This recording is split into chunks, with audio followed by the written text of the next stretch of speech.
Dating host ng tahanang pinakamasaya na si Glyza De Castro, muling nagbabalik sa It's Showtime stage kasama ang kanyang mga dating co-host noon na sina Buboy Villar at Kokoy De Santos.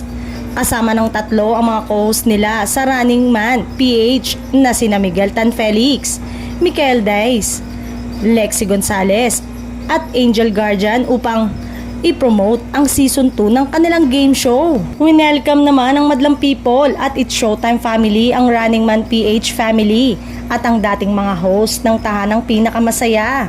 Samantalang happy ang mga dating host ng noontime program na tahanang pinakamasaya sa pagkakaroon ng bagong tahanan ng It's Showtime.